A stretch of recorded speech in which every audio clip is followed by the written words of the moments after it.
WNYC-TV presents About the Arts with Barbara Lee Diamondstein.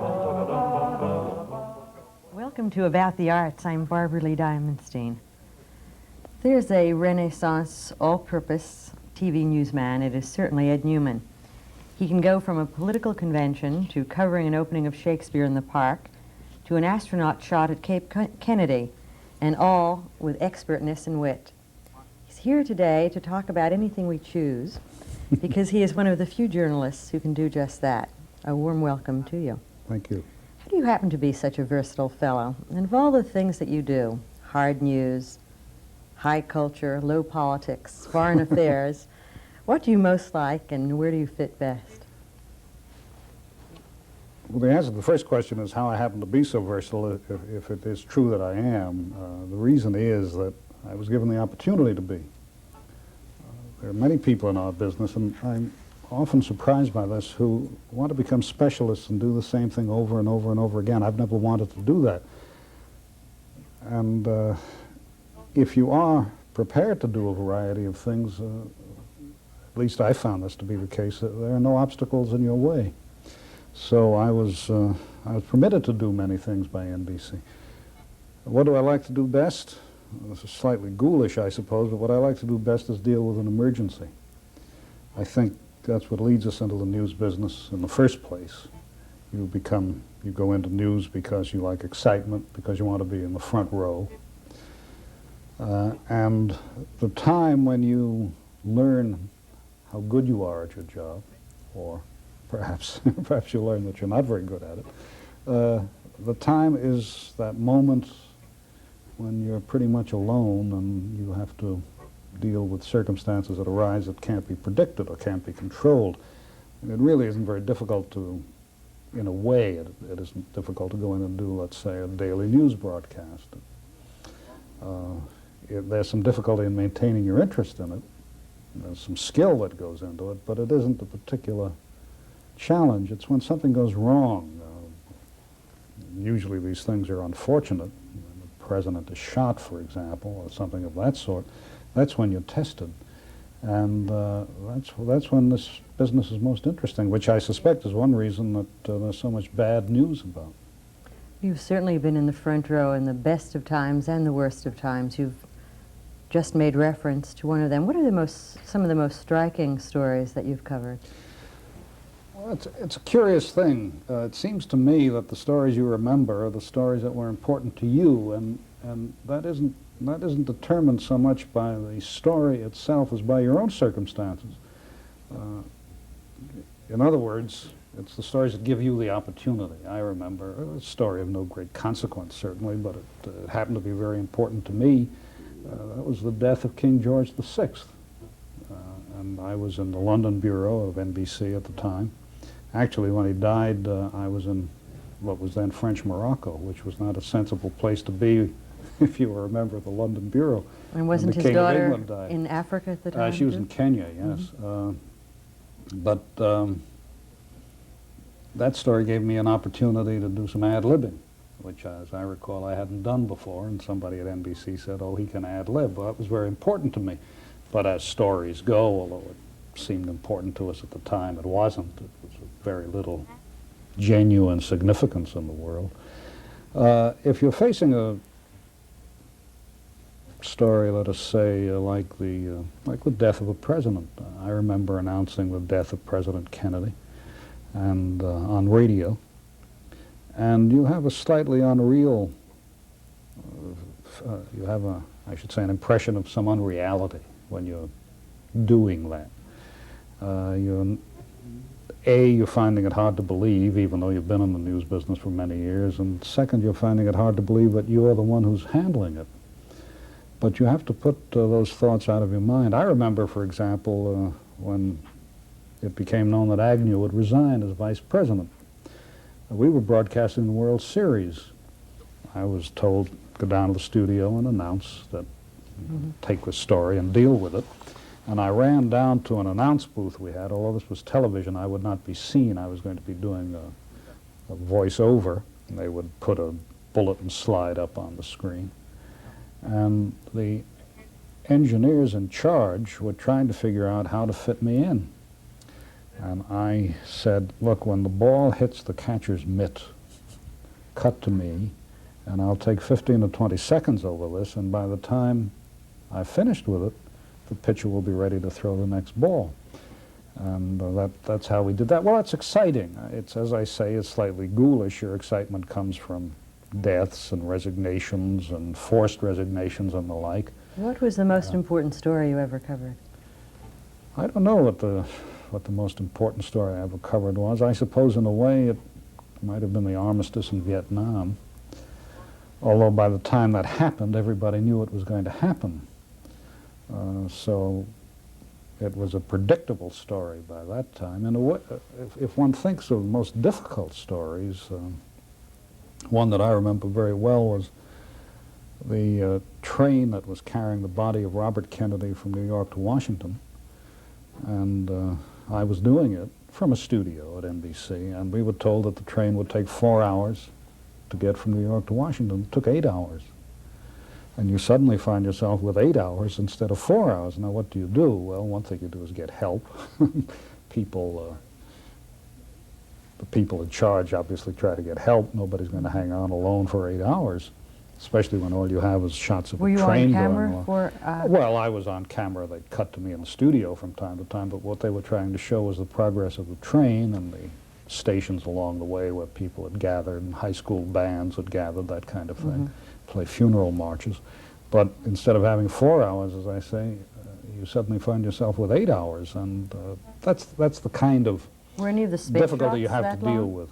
Well, the space shots, some of them were very long, and Frank McGee had an extraordinary capacity to deal with those. Frank could stay in the studio, it seemed, forever, which is a physical accomplishment, among other things, and somehow keep up his interest and everybody else's interest. I never knew how he did it. Among the things that you've come to be known for, or does one say as? Well, for and as, depending on what If you follows. promise not to correct my grammar, I won't criticize your book. All right, that's a deal. You've come to be known as an anti-pollutant. And what I'm talking about are your two widely read and admired books that reflect your interest in the precise use of language. Just what does a civil tongue mean to you? I suppose partly because of my attitude or disposition, it's easier for me to say what a civil tongue is not than it is to say what it is. But to begin with, it is not a bloated language, it's not a pompous language, it's not an affected language, it's not a turgid language, and it is not a monotonous language. It's not narrow. It doesn't rely on catchphrases and fad words. What's the origin of that term, a civil tongue? Civil tongue? Well, as I explain in the book, the first time I heard it, I was told to keep a civil tongue in my head, which meant shut up. But say keep a civil tongue in your head is a civil way of saying shut up, possibly less direct. It seems to me a civil tongue ought to be direct, and it ought to be specific, and it ought to be concrete, and it ought to be elegant where elegance is called for, and it ought to be imaginative where that quality is called for, and it ought to be humorous and playful where that's called for, and it ought to be, so far as possible, individual. We shouldn't all sound alike. That's one reason I object so strongly to the use of catchphrases.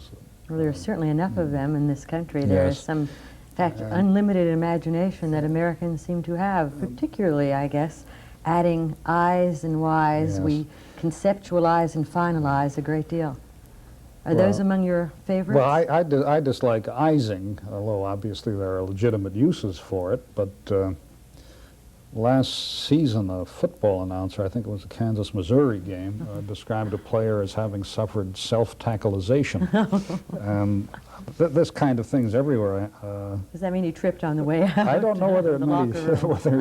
whether he tripped himself or a teammate tackled him. But there's a tremendous amount of that around nowadays, and it is a very pompous academic approach to language. It's a social scientific approach to language. And the social scientific approach to language is deadly. It's fatal. I think it obscures rather than clarifies. It's not merely obscures rather than clarifies. It's often intended to obscure rather than clarify. It's often intended to conceal the fact that there's very little worth concealing.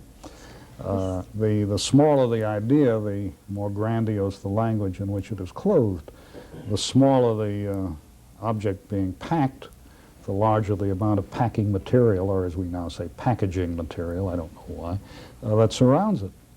And in the social sciences, that kind of thing is rampant, or as I once heard somebody say, rampart.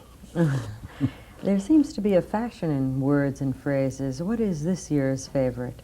I think last year was hopefully. Well, hopefully, the misuse of hopefully has been with us for some time. This year, I think it may be the misuse of momentarily. For example? Well, when people ought to say we'll be back in a moment, by which they usually mean on television and radio we'll be back in a minute or possibly 2 minutes. They used to say we'll be back in a moment. Now they say we'll be back momentarily.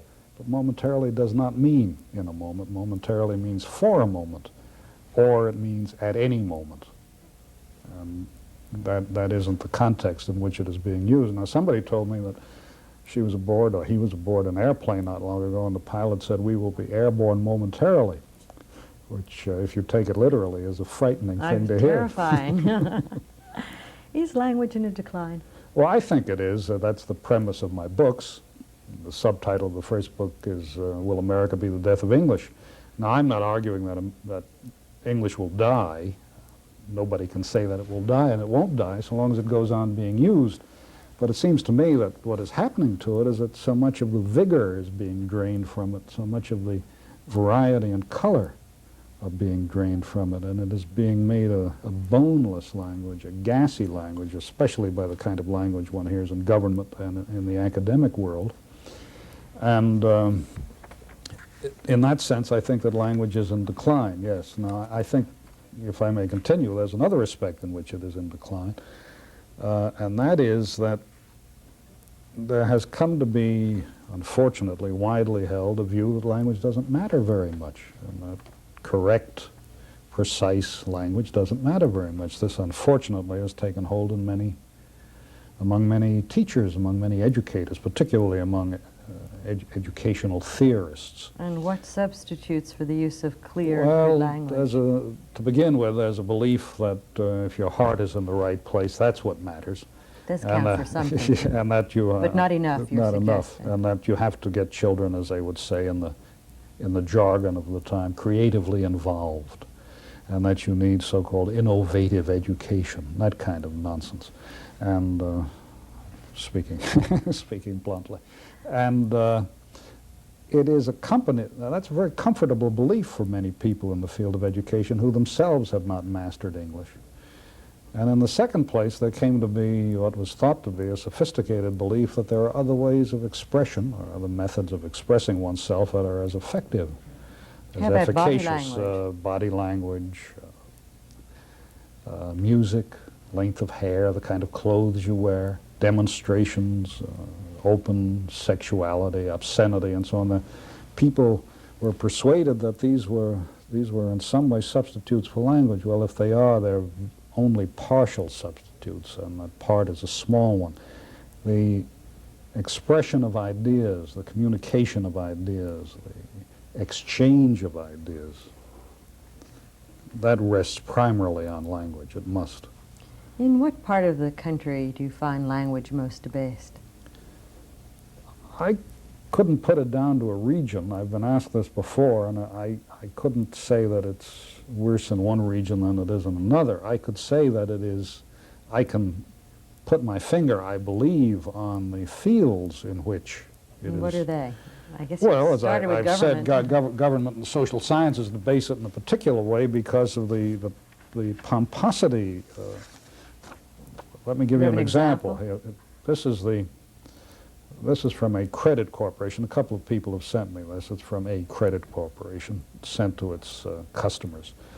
The Federal Trade Commission rule on preservation of consumer claims and defenses requires that creditors give you this notice. This is the notice. Any holder of this consumer credit contract is subject to all claims and defenses which the debtor could assert against the seller of goods or services obtained pursuant hereto or with the proceeds hereof. It must mean something. I suppose it means something to somebody, but I confess what it means. Well, this is in response to a need for more openness. They have become more and more obscure. Well, in your book, you mentioned the Nixon administration's widespread abuse of language. Do you see any improvement in the Carter administration? I see some improvement in the Carter administration, yes. In fact, President Carter himself has said he wants government regulations written in plain English. And if he could bring that about, that would be, I should say, one of the greatest accomplishments of the century. And there are members of his cabinet who have said the same thing. The Secretary of Housing and Urban Development, Mrs. Harris, has said that. But yes, I think that there is some improvement. On the other hand, I noticed with President Carter that he is influenced by the same forces that influence other people who achieve high office and who what think, are they? Well, people who achieve high office or moderately high office or even not very high office seem to think that a particular kind of language is appropriate to the position. And so they will not say, this proves that I'm right. They will say, this validates the essentiality of the thrust of my argument. They use that kind of language. Perhaps they're just repeating earlier patterns, well, confirming they are. other role Yes. models. And President... Role models. At an role earlier models. time, they were called heroes, weren't they? I didn't know whether to pick you up on role models. President Carter, for example, rather than say, I will make the decisions in this administration, said that he would be the primary focal point for the evolution of policy. And former President Ford, I don't know whether I can remember the exact quote, wanted to say one day that he had some ideas that he thought should continue to be heard. And he said that he wanted the philosophy that I recommend laid out in the political spectrum. Now spectrum's a fad word. People love to use it. It's almost meaningless. It's been used so often you might as well throw it away. But it's like dialogue. People use spectrum, they use dialogue, they use parameters. And they think that qualifies them as intellectuals, as somebody whose argument is intellectually worth listening to. But as I say, the excessive use of these words it renders them useless. You were asking me earlier about Ising. Here's an example. A registered dietitian, she demonstrated how to rethermalize frozen plates in a microwave oven. That means heat or warm, but you say rethermalize. Another curious, they say rethermalize. Another curious thing that's happening is the tacking on of EE at the end of a word, frequently incorrectly. So that people who escape are now known as, for some reason, as escapees. And they're not, they're escapers. Would you prefer to be the interviewer or the interviewee? Well, I like both. I picked out of William Safire's column in the New York Times a while ago this phrase, Senate confirmees, by which he was referring to the members of the Senate committee who confirmed Bert Lance as budget director. But they were not the confirmees, they were the confirmers. And if anybody was a confirmee, Bert Lance was a confirmee, which incidentally is a dreadful word, and we ought not to use it anyway. Well, there seem to be few reputations for eloquence, and certainly not in public life. Are there any that are more or less deserved? Well, I think there are people who, in the first place, I think there are millions of people in this country who use the language well. And I think also that obviously, I've not received millions of letters, but I've received thousands upon thousands of letters, and more come in every day. And so I conclude that there are a very large number of Americans who are concerned about what is happening to English. If I had only the evidence of my books, I would know that to be the case because they've been successful. But in addition to that, all the mail I get shows it to me, and there are other bits of evidence. But are there any public figures like Dean Acheson and Adlai Stevenson? Well, Dean Acheson and Stevenson, I think Acheson even more than Stevenson, use the language very well. Eugene McCarthy uses it very well. Now, I'm not saying that there's a direct connection between the ability to use language and being elected. What Mr. Stevenson tried to tell us. But although McCarthy did very well for a while. But McCarthy uses the language extremely well, and one reason is that he has a sense of humor. And I often think that there's a direct connection between using the language well and having a sense of humor, in particular a sense of humor about yourself. But if you're talking about other people who use the language well, there are many writers who do. Gore Vidal does. Red Smith writes very well. James J. Kilpatrick uses the language very well. George Will, the columnist, uses it very well. Bob Kramer. You take a less charitable view of Sports another Illustrated. conservative columnist in one of your books. William Buckley. How do you evaluate his use of language? I think Buckley's use of language is affected. Effective? Affected. It's effective in a sense. It's effective in making people believe that he uses the language well. I think he does not, and the reason I think he does not is that he is excessively obscure, and I think sometimes deliberately so. He uses obscure words, show-off words really, like epiphenomenon, which I then looked up and found out. What does it mean? It's a phenomenon that goes with another phenomenon. But he uses them to impress people. Now I think that risks giving people the wrong impression about what eloquence is. And there are certainly times when the polysyllabic word is properly used, but if you're using the words for effect, to show your learning, to show your superiority, essentially you're using it to intimidate people. And as I say, you're giving them the wrong idea of what eloquence calls for. The first thing eloquence calls for is directness and economy of speech. In that list of speakers, we didn't include a woman, and as you were talking, Barbara Jordan's name came to mind. Barbara Jordan uses language very well, but in addition to that, she has a very considerable public presence, voice, bodily presence, and she is perhaps an orator. There are very few orators in American life. She may well be. She can hold an audience, she can mesmerize an audience, partly because of the strength of her voice, partly because of the cadence of her speech, which has a certain elegance and almost an ineluctability about it. Would you have classified Churchill as an orator, too? I certainly would have classified Churchill as an orator, yes, although He didn't have such a good time of it in the 1950s. no, and I can remember seeing him in the House of Commons being dealt with very harshly, because that's a different kind of speaking. It is a competitive speaking, which oratory is not. It's argument, it's debate, there's some cut and thrust to it. Can you remember the incident? Well, I can remember seeing Churchill deflated by Clement Attlee, who was a man of no presence whatever.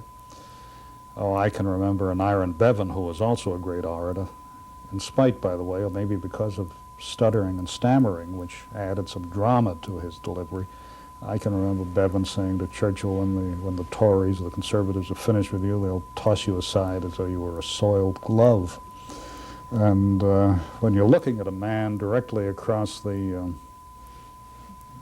it's a table under the Speaker's chair in the House of Commons, when you're, I think the distance is 3 swords lengths apart. I think that's how it was arrived at. When you're looking at a man and saying they're going to throw you aside as though you were a soiled glove, then the burden is on the person. How did he reply? I don't recall that he did. There isn't much one can say. Now, Churchill could be marvelous at this kind of thing, too. There was an incident in the House of Commons when a Labor member, Richard Crossman, who died fairly recently, was making what to him was an important and impassioned speech, and at one point he said, "Now follow me on this," and Churchill popped up and said, "I'm doing my best to follow the honorable gentleman," which deflated Crossman, of course. But it's a different style of parliamentary debate. You give some examples in a civil tongue of succinct uses of the language, and one that was particularly striking to me was Bolin and the U2. Oh yes, when it was after the meeting in Paris. I was then the Paris correspondent for NBC, and Eisenhower, de Gaulle, Khrushchev, and I guess it was Macmillan for Britain had gathered for what I'm afraid is, in a very tired phrase, called a summit conference. And the U-2 had been shot down, and the meeting blew up, Khrushchev carrying on. And some of us had a meeting with Charles Bolin, who was an advisor to Eisenhower, after the conference blew up, and Bolin was asked, well, will we go on using the U-2? And Bolin looked at the man and he said, the U-2 is a blown instrument. That said it all. That said it all. My favorite example of, I think, well, a couple of favorites, but one is in Strictly Speaking. I was in a veterans hospital after the war as a patient, and another patient asked me about yet another patient who had just come in. What does he do? I said, he's a school teacher. And the first patient said, them is my chief dread. And I thought those 5 words summed up a lifetime. If I have time for another one, one that came to me in French, I was in Tunis sometime in the late 50s, and there was some ceremony. We had to go to a palace, and the orders were, once we were in the palace, if we left, we couldn't get back in. And I wanted to go out, and the policeman barred the way, and he said, if you go out, you may not get back in. And I said, mais je suis journaliste, I'm a journalist. He said, oui, monsieur, et moi, je suis policier, yes, and I'm a policeman. You didn't enter, did you? End of conversation. In the past 20 years, how has television influenced our use of the language and our response to it? I think one cannot separate television from radio in that respect, and I think one influence it has had is to make unpopular the idea of silence, to make quiet periods during which you would think somehow out of fashion. It certainly was a taboo on radio. Yes, we've always insisted on filling every second on radio, and I think on television on the ground that they're so valuable.